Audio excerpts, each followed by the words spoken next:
그 여성들이 참 많이 걱정하는 부분 중에 하나인데요. 우리나라의 유방암 발병률이 증가 추세를 보이고 있습니다. 네, 최근 국내의 한 연구 결과에 따르면요. 특히 비타민 D가 부족한 여성의 유방암 발병 가능성이 증가한다고 합니다.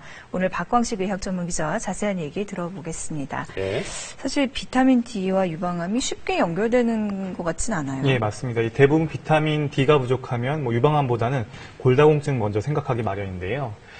사실 저도 비타민 D와 유방암이 관련이 있다는 건 좀 생소했습니다. 이와 관련해서 먼저 제가 유방암 환자 한 분을 만나봤습니다. 지난 2012년에요. 이 오른쪽 유방에 보시다시피 이 3cm가량의 또 암덩어리가 발견된 50대 여성인데요. 보이시죠? 한 3cm 되는 종괴가 보입니다. 그런데 당시 혈중 비타민 D 농도를 찾아보니까 6.7 나노그램 퍼 밀리리터로 정상 기준치 30 나노그램 퍼 밀리리터의 5분의 1 수준에 불과했습니다. 비타민 D 이 결핍 상태인 거죠. 그때 당시에는 일을 많이 하느라고 실외 활동보다 실내 활동이 많이 있었던 것 같아요. 그리고 거의 외부 나가면 차를 갖고 다녔으니까. 그래서 햇빛 쏘이는 일이 조금 적지 않았나 싶기도 하고. 예.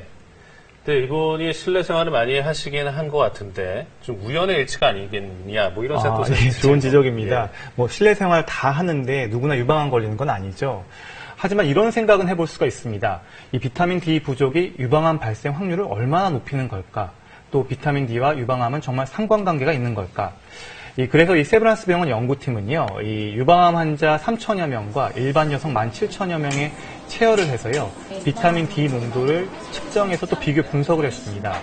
그 결과 이 비타민 D가 부족한 여성은 전체 유방암 발병 가능성이 27% 증가했고요. 특히 유방암의 원인이 여성 호르몬이 아닌 이 경우에는 이 비타민 D 부족 영향이 더 커져서 유방암 발병 가능성이 45%까지 상승했습니다. 그 정도라고 하면 이제 바꿔서 얘기를 해보면 체내 비타민 D가 충분하면 유방암 발병 가능성을 낮출 수 있다 이런 얘기겠네요? 예, 맞습니다. 이 비타민 D가 어떻게 암을 예방할 수 있는지 설명하기에 앞서서요. 먼저 이 비타민 D에 대한 이해가 필요할 것 같은데요. 우리가 보통 먹어서 섭취하는 다른 비타민들과 달리요. 이 비타민 D는 우리 몸속에 합성되는 일종의 호르몬입니다. 그림을 보면서 설명하겠습니다. 네. 이 햇볕을 쬐게 되면은요. 저렇게 자외선이 피부로 침투하게 되면요. 이 피부 아래에 있는 지방세포를 자극하게 됩니다. 그러면 피하 지방의 콜레스테롤이 저렇게 녹색 도넛 모양의 비타민 D로 바뀌게 되고요. 이것이 혈액을 타고 이제 간으로 이동합니다. 그래서 이제 간에 도착하면요. 화학적 구조가 좀 바뀌어서요. 호르몬으로 변하고요. 예. 그리고 이제 다시 콩팥, 신장으로 이동을 하면서 더 완전한 활성형 호르몬인 이 활성 비타민으로 변하게 됩니다. 이 활성 비타민 D는 칼슘과 만나서요. 장에서 칼슘이 흡수되는 것을 돕는데요. 결국 흡수된 칼슘은 우리가 알다시피 뼈를 튼튼하게 해서 골다공증을 예방하는 효과를 갖게 됩니다. 그렇군요. 이 반면에 비타민 D의 암세포 억제 효과는요. 세포에 직접 작용을 하게 되는데요. 이 비타민 D는 혈액을 통해서 전신으로 전달됩니다. 이 정상세포가 암세포로 돌변하지 않도록 성장과 사멸을 조절하는데요. 특히 암세포의 경우 영양분을 공급받기 위해서 주변 혈관들이 막 자라는데 이것을 억제하는 것으로 알려져 있습니다. 그런데 이 비타민 D가 부족하면요. 기존의 남성에게선 전립선 암과 이 대장암을 일으킨다고 알려졌고 여성에게는 이번 연구처럼 유방암 발생 위험을 올린다고 알려져 있습니다. 네. 그래서 비타민 D는 단순한 영양소라기보다는요. 건강 전반에 관여하는 이 필수 요소로 보는 경향이 있고요. 무엇보다 이 비타민 D 합성을 위해선 햇볕을 쬐야 한다는 겁니다. 예. 저도 그렇지만 실내 생활 하시는 분들이 많기 때문에 아마 걱정들을 하실 것 같은데요. 맞아요. 근데 이게 비타민 D가 부족한 분들이 우리나라 사람들 가운데 좀 많이 있는 편인가요? 예, 우리나라 사람들 비타민 부족에 시달리는 분들이 참 많은데요. 우리나라 이 국민건강영양조사 자료를 보면요. 한국인의 비타민 D 부족 비율이 남성은 86%, 여성은 93%에 달합니다. 예. 좀 더 자세히 나이대별로 보면 비타민 D 평균 수치는 남녀 모두 20대가 가장 낮은 게 특징입니다. 이는 아무래도 우리나라 젊은 사람들이 주로 이 도시에서 생활을 하고 실내에서 일하는 직업을 많이 갖다 보니까 햇빛에 노출되는 시간이 가장 적기 때문으로 분석됩니다. 네.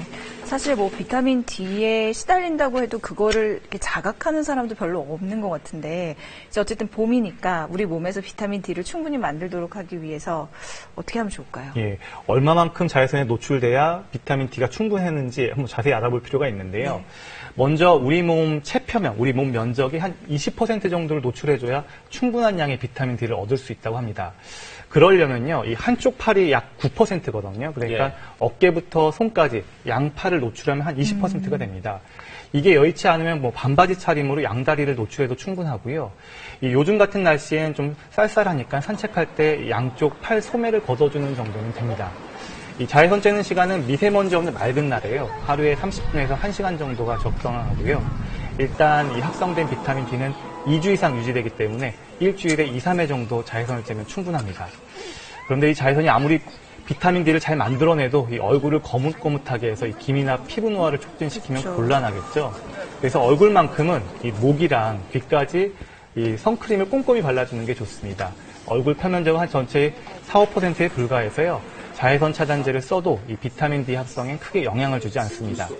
대신 표면적이 큰 팔다리에는요, 선크림을 바르지 않고 앞서 이야기했듯이 적절히 노출해주는 게 좋겠습니다. 네, 오늘 뭐 비타민 D 결핍 문제에 대해서 얘기 들어봤고요. 박광식 의학 전문 기자였습니다. 고맙습니다. 네.